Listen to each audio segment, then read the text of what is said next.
খাদ্য পানীয় বা আহার ছাড়া মনুষ্য শরীর রক্ষা বা জীবন ধারণ করা যায় না। আবার এই খাদ্যই আমাদের লাইফস্টাইল বা জীবনের দিক নির্ণয় করে। খাদ্যাখাদ্য বিচার করে খাওয়া।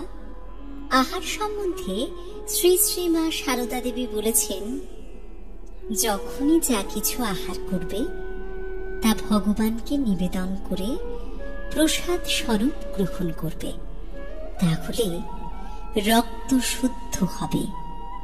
রক্ত শুদ্ধ হলে মন শুদ্ধ হবে।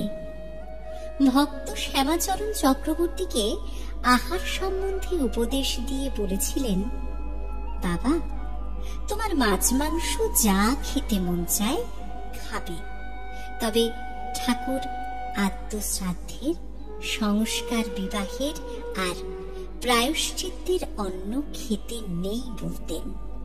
শ্রী শ্রীমা সারদা দেবী আমিষ আহার ও নিরামিষ আহার দুটোর সম্বন্ধে নানান উপদেশ, নানান ঘটনা, নানান উদাহরণ আমাদের জন্য তথা ভবিষ্যৎ প্রজন্মের জন্য রেখে গেছেন। শ্রীমা সারদা দেবী স্বামী অভয়ানন্দকে আমিষ আহার প্রসঙ্গে বলেছেন, তোমরা নিরামিষ খাবে কেন? তোমরা মায়ের ছেলে, মাছে দুধে খাবে, ওতে তোমাদের দোষ নাই।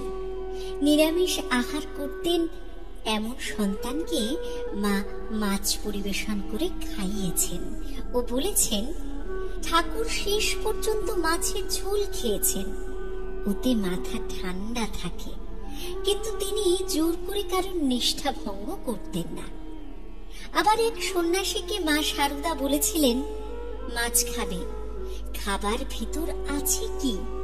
মাছ খেলে মাথা ঠান্ডা থাকে। একবার শ্রী শ্রী ঠাকুরকে মা পান্তা ভাত আর মাছ চাটুই খেতে দিয়েছিলেন।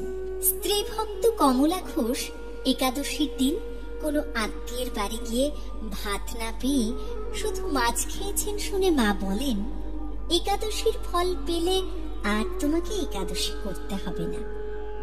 মাছ খেয়েছেন শুনে বললেন, বেশ করেছ, একাদশীর দিন এও স্ত্রী মানুষ, রাত্রে দুটো ভাত আর একটু মাছ মুখে দেবে। তাই আমরা যারা আমিষ খাদ্য গ্রহণ করি, আমরা মা সারদার উপদেশকেই, তার বাণীকেই পাথেয় করে স্মরণ করে খাদ্য গ্রহণ শুরু করব।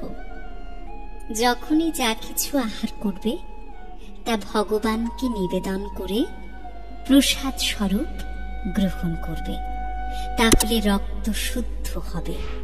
রক্ত শুদ্ধ হলে মনও শুদ্ধ হবে।